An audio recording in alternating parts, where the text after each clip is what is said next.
Quem me conhece sabe que há 2 anos atrás, eu enfrentei o inverno mais difícil da minha vida até hoje.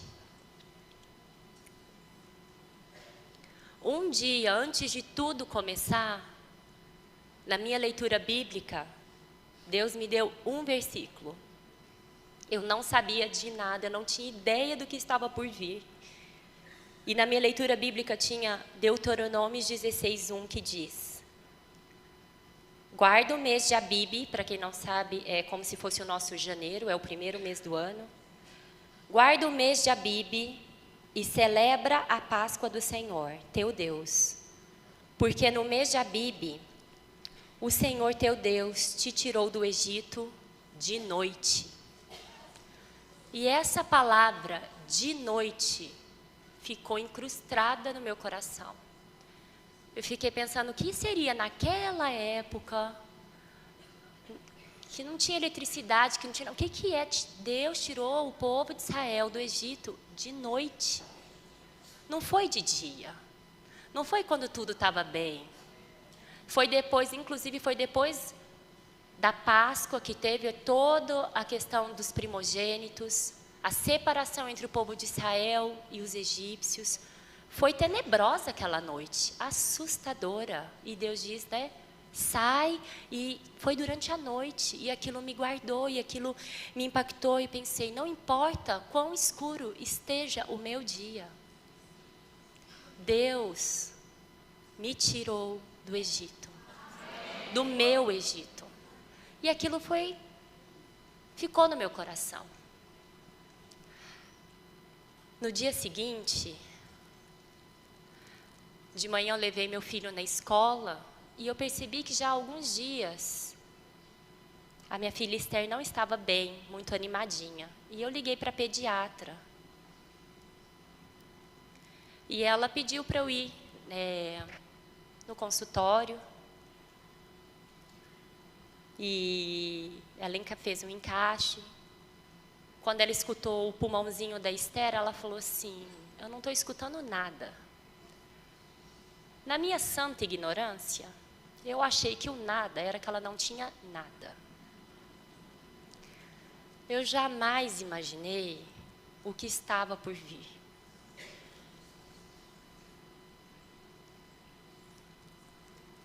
Ela falou, vai para o hospital, para o pronto-socorro, e de lá você me liga.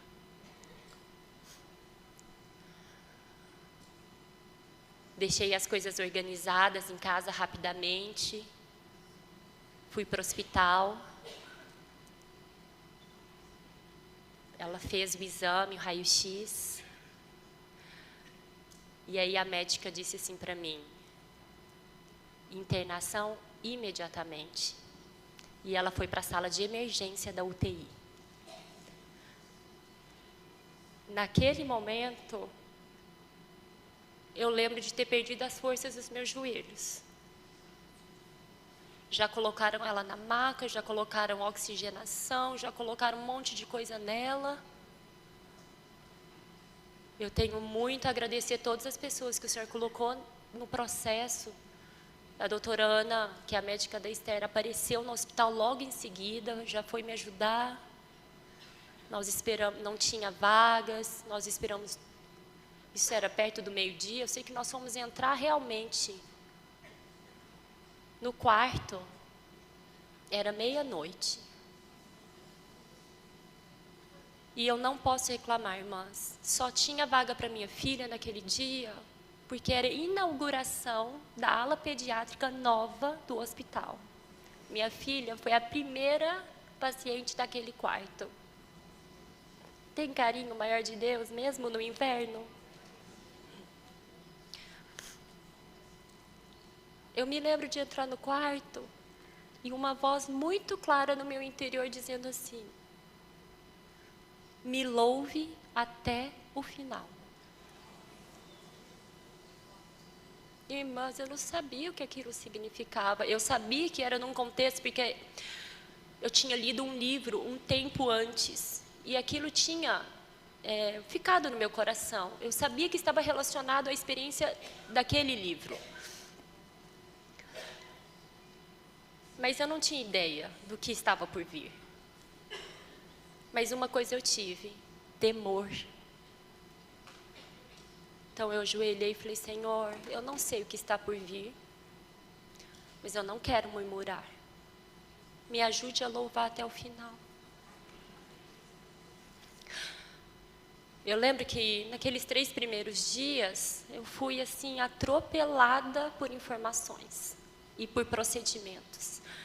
Nós entramos meia-noite, quando for 4:30 da manhã, a enfermeira entrou no quarto e falou: por favor, quero que você preencha todos estes papéis, sua filha vai para o centro cirúrgico.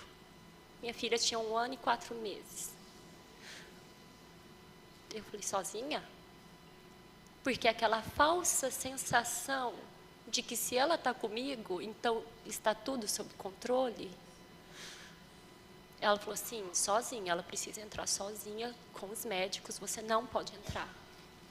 Daí eu fui dar uma, e ela me deixou, acho que eram uns 15 papéis.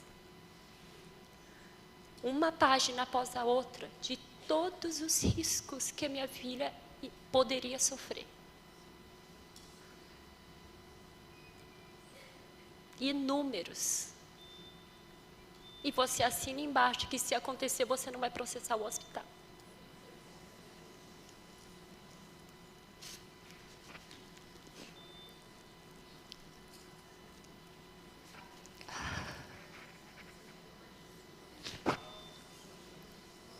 A sensação de impotência era tão grande.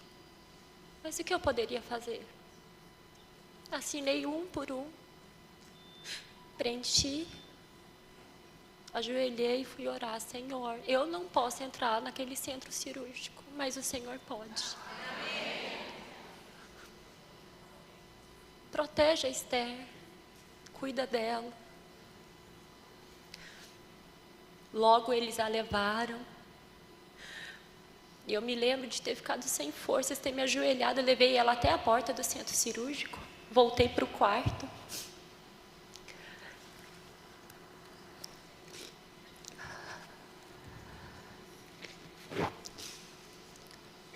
E me lembro de ter me ajoelhado numa poltrona que tinha lá no quarto. Mas, irmãs, eu não sabia como orar.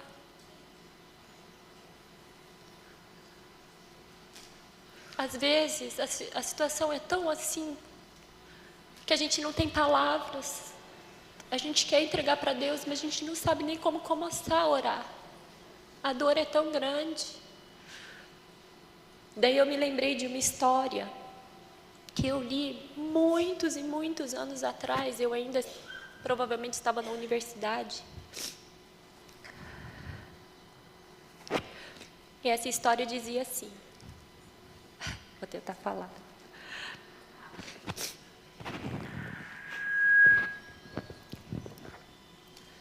Moody conta a história de um menino criado em um orfanato inglês. Aquele menino nunca aprendera a ler ou escrever, e tudo o que sabia era o alfabeto. Um dia, o pregador itinerante visitou as crianças e disse que se estivessem com problemas, deveriam orar a Deus e Deus as atenderia. Este menino cresceu e um dia encontrou o emprego de pastor de ovelhas. Mas, por mais que tentasse, ele não conseguia mantê-las juntas. Lembrando-se das palavras do pregador, ele decidiu orar e pedir a Deus para ajudá-lo a controlar as ovelhas. Um homem passando pelo campo ouviu e, quando olhou para ver quem era, viu o menino de joelhos recitando o alfabeto: A, B, C, D. Perguntou-lhe o que estava fazendo, e o menino disse que estava orando. E o homem logo reagiu: isto não é orar. Isso que você está fazendo é recitar o alfabeto.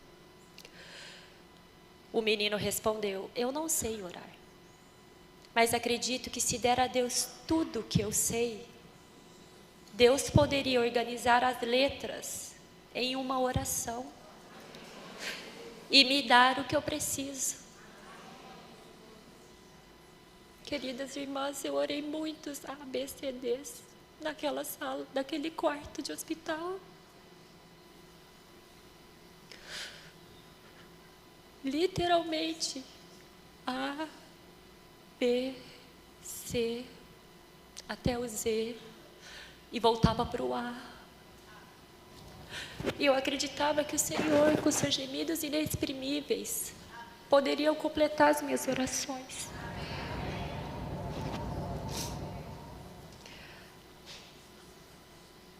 Logo que ela voltou do centro cirúrgico, aqui do lado direito do pulmão dela, tinha um cano saindo dela, que era o dreno. E a cor da pus que saía era marrom, quase preto. E era tão denso que entupia esse caninho, esse dreno.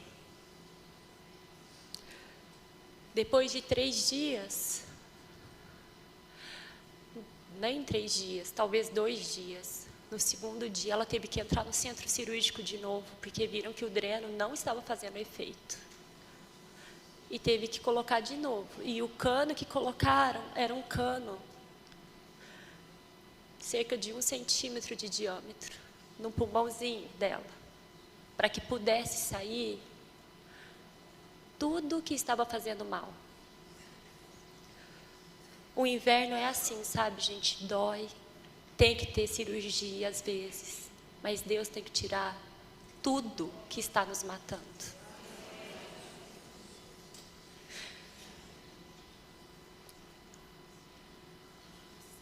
Na primeira semana, eu não conseguia sentar e orar direito. Mas os hinos me acalmaram muito. E eu cantava muitos e muitos e muitos hinos no quarto. Alguns muito conhecidos, como Não é minha graça que basta. Ou alguns cânticos de criança, como Meu barco é pequeno, grande é o mar, Jesus segura a minha mão. Ele é meu piloto. E tudo vai bem, até a chegada. Cantei muitas e muitas vezes. Mas uma coisa era certa naquela primeira semana. Apesar de eu não ter murmurado que isso foi a graça de Deus que me conduziu, eu fiz muitas perguntas para Deus. Eu questionei como é que ele podia ter pedido para Abraão, o filho dele. Eu falei, Deus, você não tem ideia do que você pediu para Abraão. Audaciosa, né? Eu falei, Deus, você não está entendendo o que é ser homem.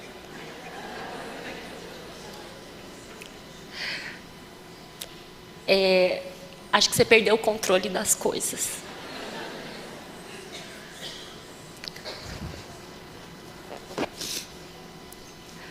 E naquela primeira semana, eu também fugi das minhas orações, aquelas verdadeiras orações.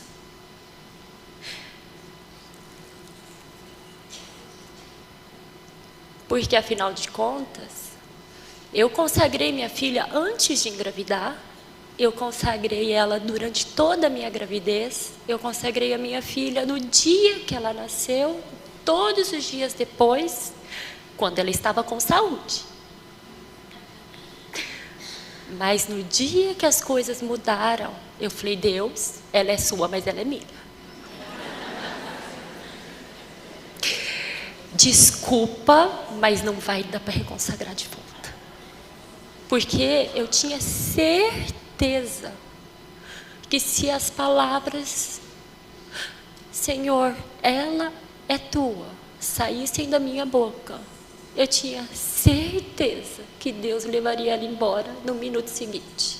E eu não estava preparada para isso.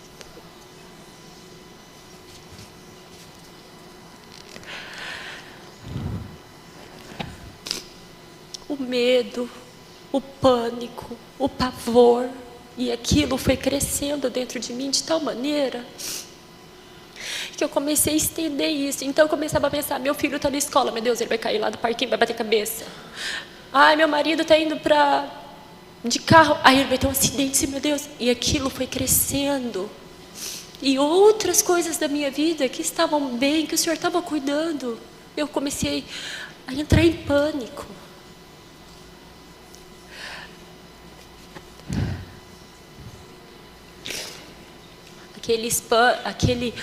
Esses pensamentos vinham principalmente nas horas em que as coisas acalmavam no quarto, e normalmente de madrugada, que eram as poucas horas de calmaria do quarto.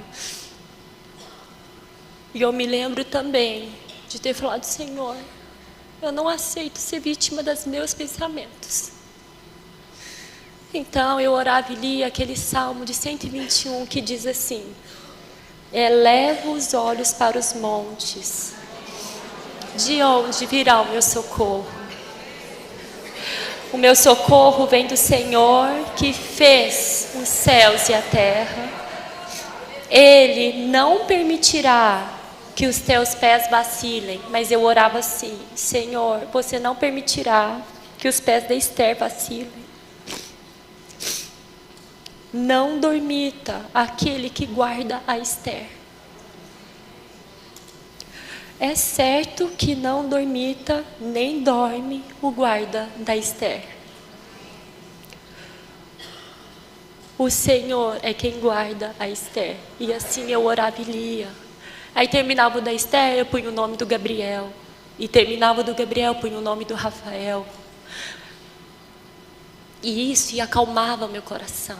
De novo, o que acalmava meu coração era a palavra de Deus. Eu sabia que Deus queria me purificar, mas eu não tinha ideia do que Ele queria me purificar naquele momento. E eu me lembro que meu avô dizia que nós, na vida, temos uma cota de lições. E assim como na escola, quando nós não passamos nas nossas provas, a prova vem de novo. Porque Deus quer alcançar algo em nós. Já percebeu, às vezes, quando as coisas se repetem, e aí vem de novo, passa uma fase de calmaria, aí vem a mesma pessoa, a mesma situação, e de novo, é porque nós não aprendemos. E Deus, infelizmente, precisa dar aquela prova de novo. E aí eu ajoelhei e falei, Senhor, eu aceito, se for disciplina, se for para crescimento, não sei para o que é, para me purificar, eu aceito. Mas é o seguinte, eu vou ficar nesse quarto de hospital, ou nesse tempo aqui, quantos dias o Senhor quiser. Mas eu não aceito ficar aqui mais nenhum minuto, porque eu não me dobrei a você. Eu não aceito ficar nesse quarto nem mais um minuto, porque eu não me dispus a me dobrar ao Senhor. Mas me ajuda, porque eu não sei do que realmente o Senhor quer me purificar. Me ilumina. Avance em mim. E foram muitos dias fugindo de Deus. Muitos dias. Mais ou menos lá no 10º dia de internação, eu recebi o mesmo hino de 4 irmãos diferentes. E eu só tinha tempo para ler mesmo as mensagens mais à noite. Daí o primeiro que tinha mandado o hino, depois eu escuto, vou ler todas as minhas mensagens. Daí mais um pouquinho, nossa, o mesmo hino, tá bom, daqui a pouco eu escuto, vou ler todas as mensagens. Bom, no quarto eu falei, não, tá bom Deus, eu vou escutar agora, vou ler as mensagens depois.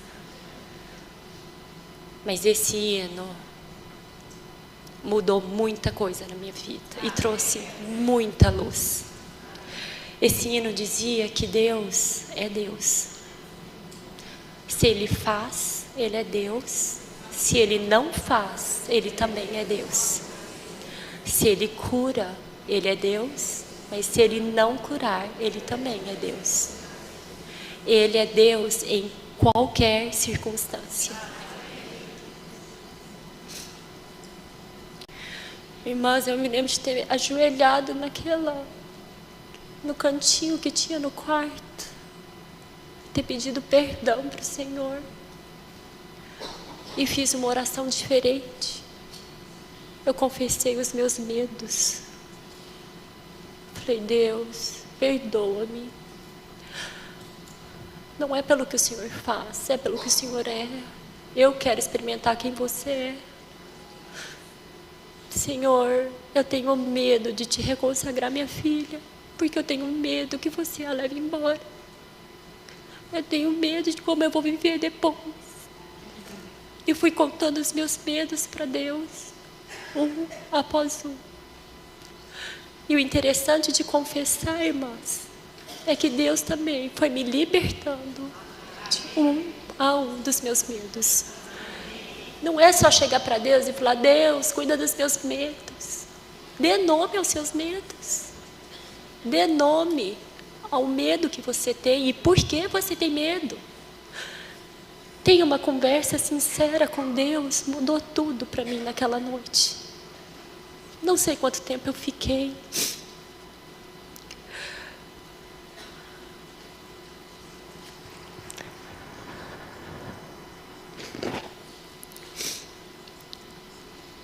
E o Senhor me falou naquela noite que mesmo que eu fugisse dele,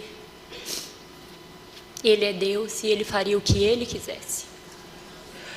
Mas que eu tinha uma decisão nas minhas mãos. Se eu queria ou não ser transformada através do que Ele iria fazer. Porque eu não poderia mudar o que Ele queria. Mas eu podia mudar como eu sairia da situação. A nossa decisão não libera poder nenhum, mas a nossa decisão dá permissão para quem tem o poder fazer todas as coisas.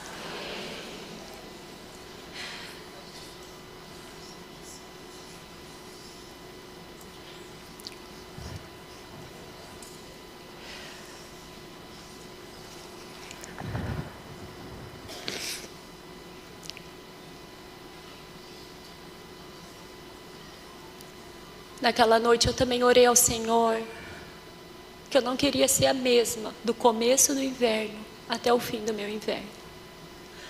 E o que o Deus que eu conhecia no começo do meu inverno não poderia ser o mesmo no fim do meu inverno. Irmãs, eu escolhi ter uma tenda de encontro com Deus. E Deus nos encoraja que cada uma de nós tenha essa tenda do encontro.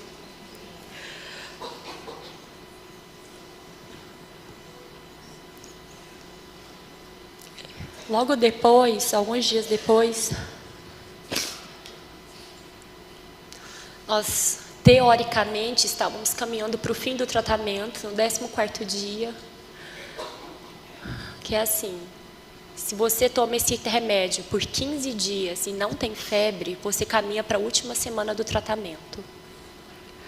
No 14º dia, a doutora Ana passou pelo quarto, viu a Esther estava ótima.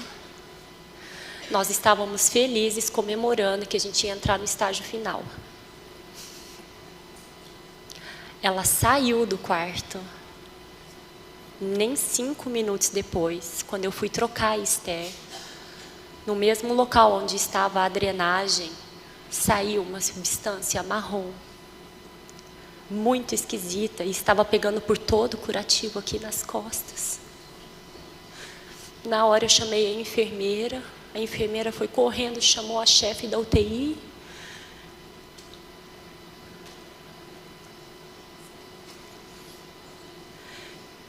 E naquela mesma noite a Esther teve que voltar para o centro cirúrgico.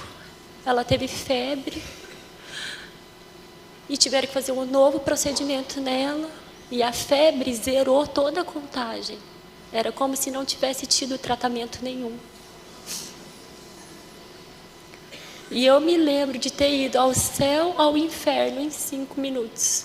Porque quando a doutora Ana estava saindo do quarto, eu estava radiante. E quando eu voltei ao quarto, eu já estava desesperada.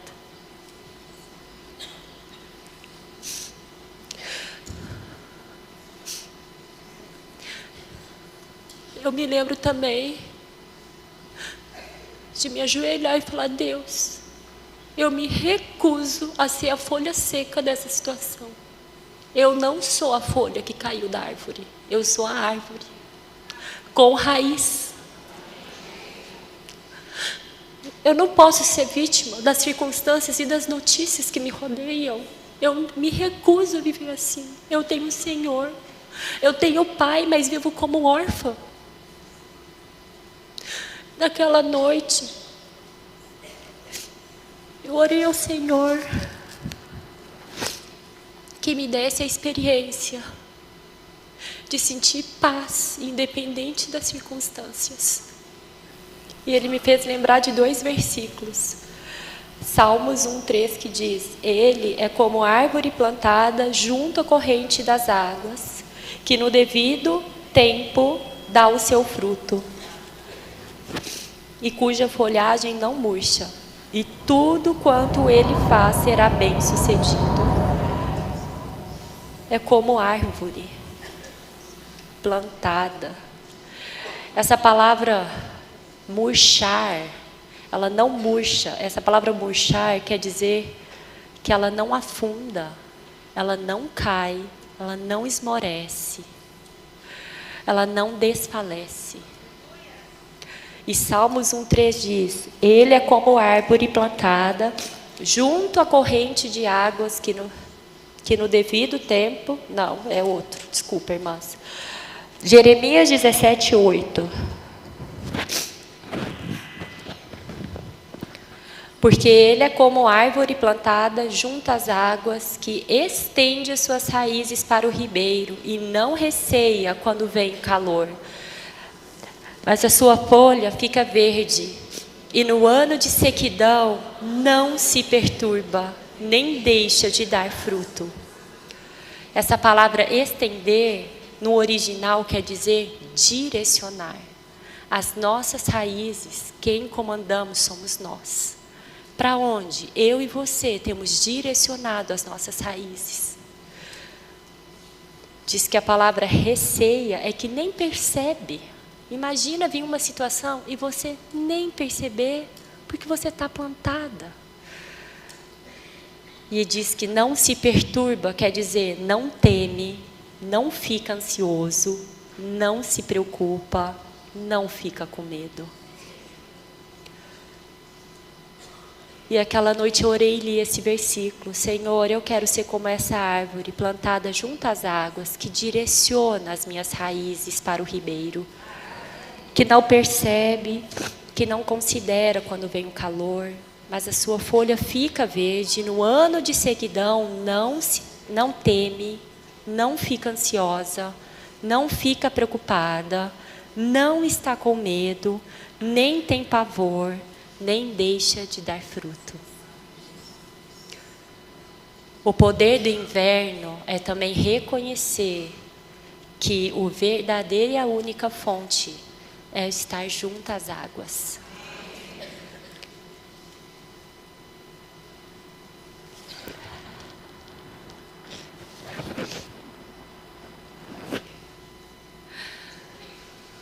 Oh, Senhor Jesus.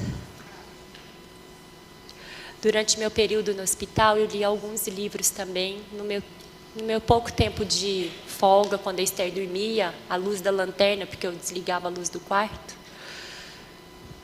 E eu me lembro de ter lido um capítulo que falava sobre quebrantamento. Que muitas vezes nós queremos que Deus trabalhe em nós, mas nós não aceitamos quando Ele quer vir nos destruir e moldar de novo. Deus não quer pequenas rachaduras em nós. Deus quer destruir tudo e fazer um novo. Se vai ser igual ao formato original, se vai ser maior ou menor, é prerrogativa dele. E isso ficou no meu interior. Eu falei, Senhor, eu quero sair do hospital diferente. Não quero ser a mesma Priscila que entrou. E durante as orações, o Senhor também me fez tocar no amor de Deus.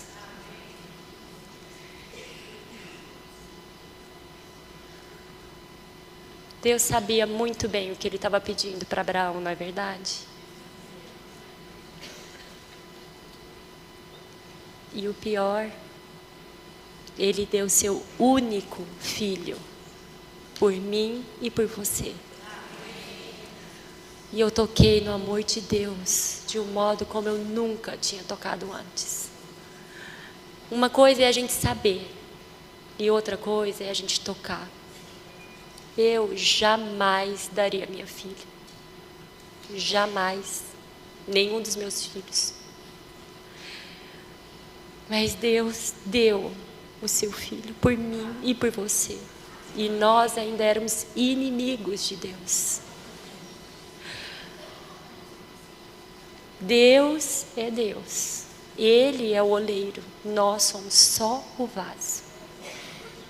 Se Ele quiser destruir e jogar os cacos no lixo, é prerrogativa dele. Se Ele quiser reconstruir, é prerrogativa dele. O inverno é para que a gente tenha esse encontro com Deus e nós saiamos mudadas.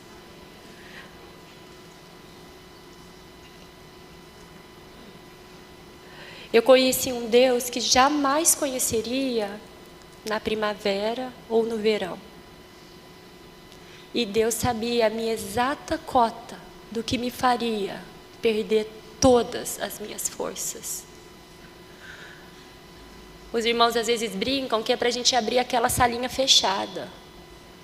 Mas eu falo na minha experiência que é descobrir salas que eu nem sabia que eu tinha. Pensamentos que eu jamais imaginei na minha vida que eu teria. Dúvidas do amor de Deus. Fui criada num lar cristão. Recebi o Senhor cedo. Sabia de muita coisa. Mas na hora da prova, eu duvidei de muita coisa. E a luz de Deus veio me iluminar. De que Ele era Senhor. Mas na hora da prova, eu queria ser o Senhor.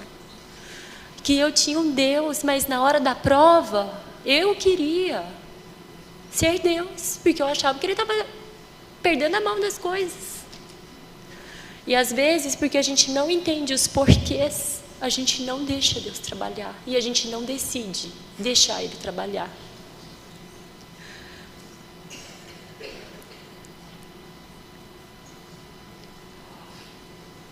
Mas sabe o que acontece nesses encontros? Deus muda você e me muda.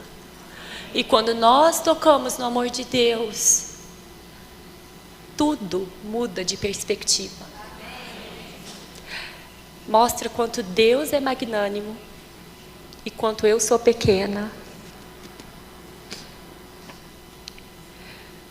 E Ele te marca de tal modo que muda o seu modo de fazer as coisas, o seu modo de pensar, o seu modo de ver, como está em Êxodo 18, 8 e 9, que diz: naquele mesmo dia contarás a teu filho dizendo: é isto pelo que o Senhor me fez quando saí do Egito, e será como sinal na tua mão, por memorial entre teus olhos, para que a lei do Senhor esteja na tua boca, pois com mão forte o Senhor te tirou do Egito.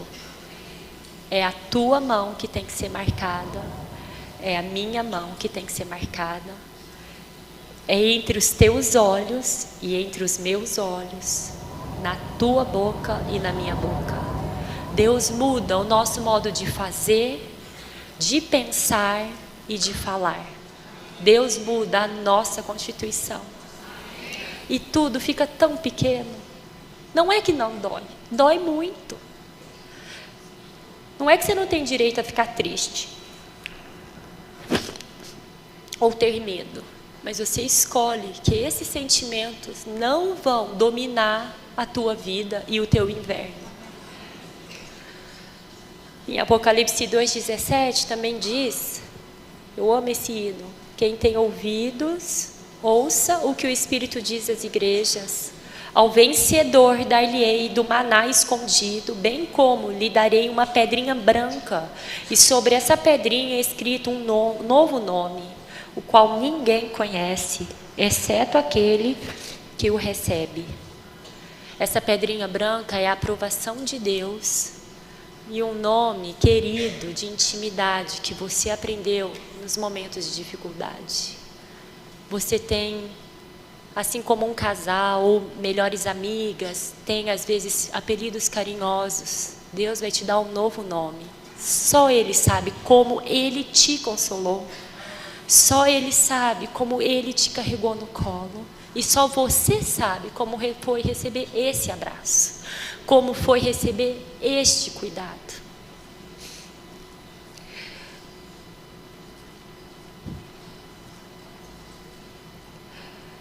E o interessante também do inverno é que ele expõe o que realmente foi validado em nós ou não. A Esther, ela tinha tomado as vacinas, ela estava em dias com as vacinas, com a primeira dose e com os reforços, mas ela não tinha sido completamente imunizada, e foi por isso que ela pegou a doença. Eu nunca imaginei que uma pneumonia poderia ser o que foi. Para mim, pneumonia era aquele negócio, você vai, fica no hospital, faz umas inalações a mais, uma injeção, toma um remedinho. Eu nunca imaginei que iriam colocar um cano no pulmão da minha filha. Eu nunca imaginei que o catarro podia ter a cor de morte. Mas isso é porque nós não conhecemos todas as coisas, mas nós cremos e temos um Deus que conhece todas as coisas. No exame final, depois da alta, o Senhor, graças a Deus, antes até da alta, no penúltimo dia, uma nova doutora veio, ela seria a acompanhante da Esther, porque foram 9 meses do processo, mas nós tivemos alta do hospital e depois 8 meses de acompanhamento médico. Ela ficou em quarentena, tinha muitos exames que ainda precisavam fazer. No último exame dela, que seria o decisivo para saber se ela poderia ter alta médica ou não, eu levei ela para fazer um exame no laboratório e teriam que tirar dela 22 frasquinhos de sangue. Mas era para o bem. Ela já tinha feito um exame anterior que tinha dado algumas alterações logo que saiu do hospital, que também tinha sido 20 e poucos frasquinhos. Mas esse último eu lembro que me marcou profundamente.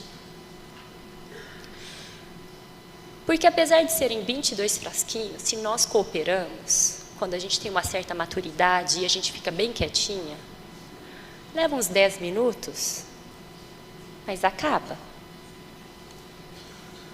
A Esther, com todo o trauma do hospital, com todo o trauma das pessoas, ela chorava tanto e ela se esperneava tanto que a agulha entrava, mas o sangue não refluía.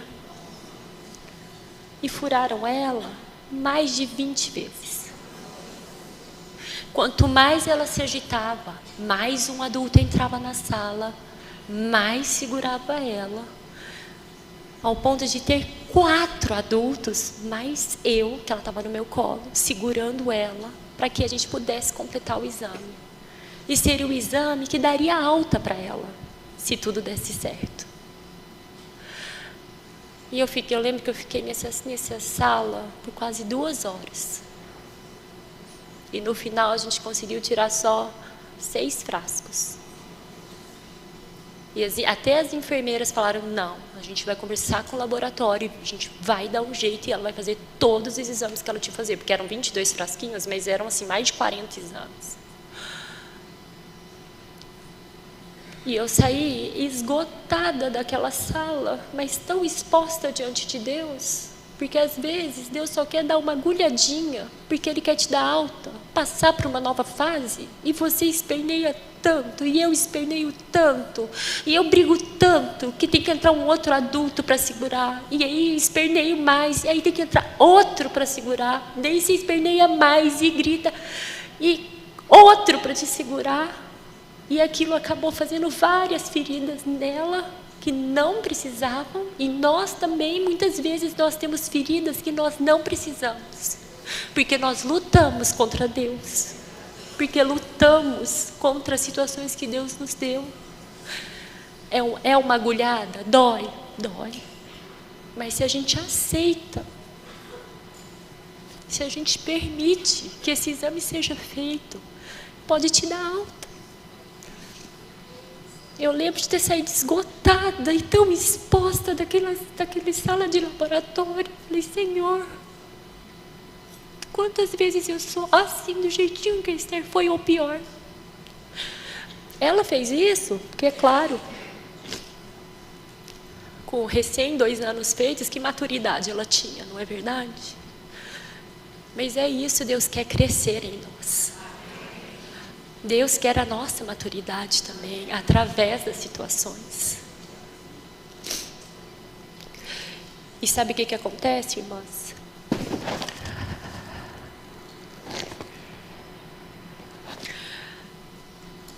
Quando nós escolhemos agarrar-se às promessas de Deus, muitas coisas podem ser mais fáceis, mais leves, talvez não menos doídas, mas com certeza saímos com menos hematomas. Recentemente li uma biografia que dizia que nós às vezes nos encontramos em 3 estágios. O de afundar, e que então a gente quer agarrar qualquer coisa só para a gente conseguir respirar. O de primeiro é naufragar. O segundo, agarrar, porque aí você agarra, opa, estou respirando, mas eu também não consigo ajudar ninguém, porque eu preciso me manter viva. E a fase do libertar, que eu não estou mais agarrada naquele pedaço de tronco, eu estou sentada em cima do tronco. Deus quer alcançar essa libertação em nós, para que também possamos estender as nossas mãos e ajudar a outras. Enquanto nós estamos agarradas, tentando sobreviver, nós ainda estamos num processo individual. Todas nós temos essas fases. Viva cada uma delas, mas não pare até que Deus liberte. Não desista, só, ufa, passou meu dia, sobrevivi a esse dia. Mude ao ponto de, poxa vida, estou liberta dessa sensação, eu estou liberta desse sentimento, eu estou liberta dessa sensação de perseguição, eu estou liberta dessa sensação de que eu sou vítima. Irmãs, vamos experimentar a libertação do Senhor. Tudo é para o nosso amor. Ele fez a maior prova de amor que esse universo poderia ter, dando o Filho dele por nós. Que tal darmos também o mesmo passo? Senhor, me liberta. No meu inverno, me liberta.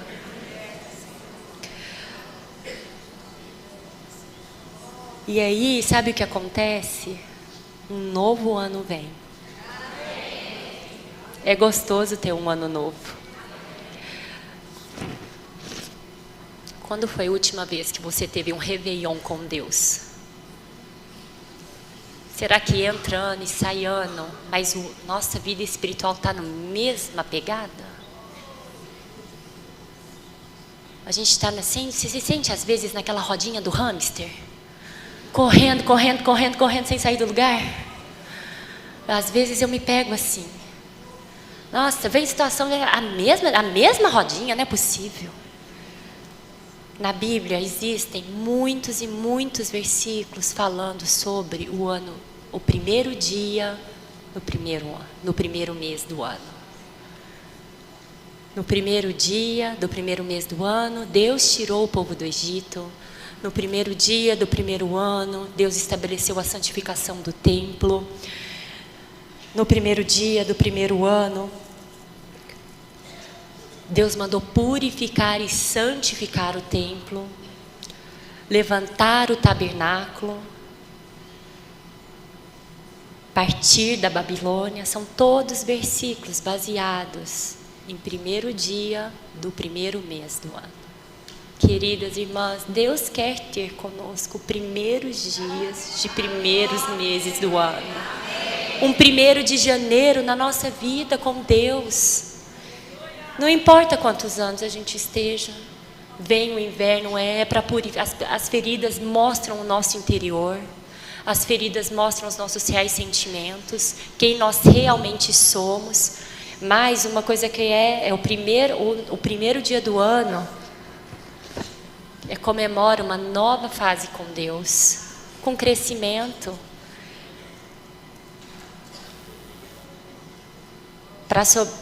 É claro que foi importante para mim todas as outras lições dos outros invernos. Nós não passamos só um inverno na vida.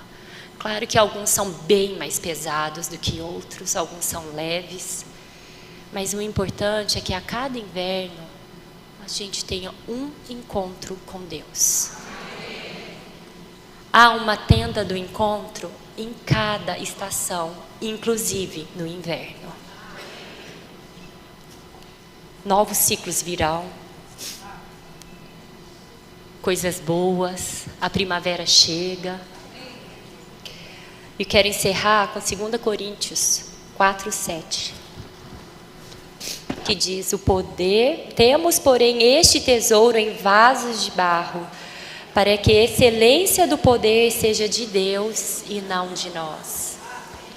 O inverno nos ensina quem é o vaso de barro e quem é Deus.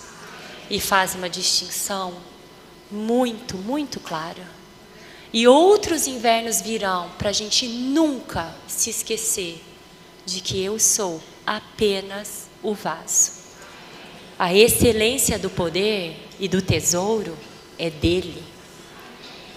Assim, nunca nos orgulharemos das flores, dos frutos, do nosso verão, seja do que for, porque a gente vai sempre se lembrar quem é a nossa origem. E Deus, o amor do Pai muda tudo. Se você permitir o trabalhar do Senhor, o Deus que você conhece hoje jamais será igual para você.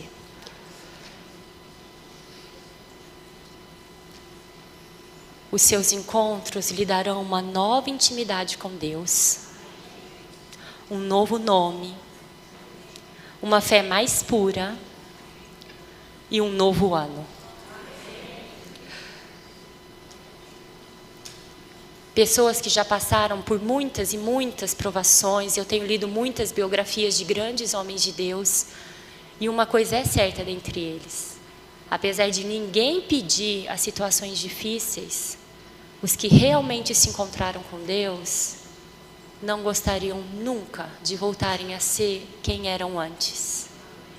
Irmãs, que nós nunca sejamos dia após dia a mesma pessoa.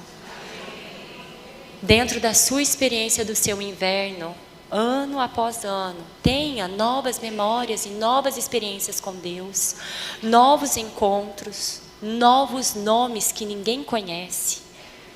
Somente Deus e você. Tenha novos encontros com Deus.